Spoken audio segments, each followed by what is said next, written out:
Hello friends, welcome to study points. ये दोस्तों physics की सीरीज नंबर 4 है। आइए कुछ मिसलेनियस क्वेश्चन देखते हैं। समतल दर्पण द्वारा बना प्रतिबिंब हमेशा होता है। तो समतल दर्पण द्वारा दोस्तों हमेशा आभासी और सीधा प्रतिबिंब बनता है। और एक यदि एक क्वेश्चन देता है कि यदि किसी दर्पण को थीटा अंश के कोण पर रखें तो उससे कितने प्रतिबिंब बनेंगे। तो इसका सूत्र होता है दोस्तों n बराबर 360/थीटा।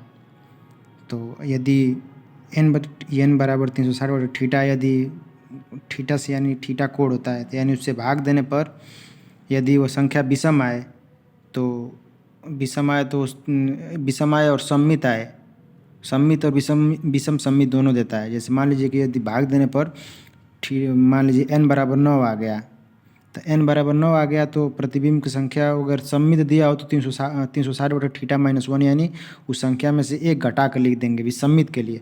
और विषम सममित बोले तो प्रतिबिंबों की संख्या 9 भी हो जाएगा। लेकिन यदि थीटा बराबर भाग देने पर उससे n बराबर सम आए तो हमेशा 360/थीटा-1 करेंगे। यानी सम यदि संख्या सम आ जाए तो उसमें से हमेशा एक घटा कर लिखेंगे। जैसे मान लीजिए कि एक उदाहरण ले लेते हैं। यदि थीटा बराबर 40 डिग्री दे दिया कि मान लीजिए कि दे दिया कि यदि कोई दर्पण थीटा बराबर 40 डिग्री की कोण पर रखा हो तो उससे कितने प्रतिबिंब की संख्या होगी। तो 360/थीटा करेंगे तो n बराबर 40 आएगा।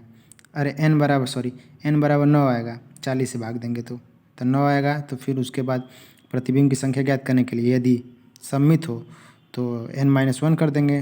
तो यानी 9 - 1 बराबर सममित के लिए 8 जाएगा और विषम सममित के लिए 9 भी रहेगा। 2020 में दोस्तों ये एक बार एयरफोर्स में आया था। निम्न में से कौन सा ऊष्मीय विकिरण है। पराबैंगनी अवरक्त गामा एक्स। तो अवरक्त किरण ऊष्मीय विकिरण है।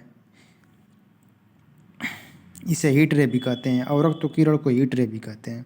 ग्रीन हाउस प्रभाव कोहरे या धुएं के पार देखने फोटोग्राफी करने में किसका उपयोग होता है। तो अवरक्त किरण का प्रयोग होता है। वाहनों के पीछे का दृश्य देखने के लिए कौन सा दर्पण लगाया जाता है। तो उत्तल दर्पण लगाया जाता है। नाक कान गला आदि में डॉक्टर किसका प्रयोग करता है। तो अवतल दर्पण का प्रयोग करता है। रेडियो तरंग के प्रसारण के लिए कौन सा मॉडुलन होता है। तो आयाम मॉडुलन होता है।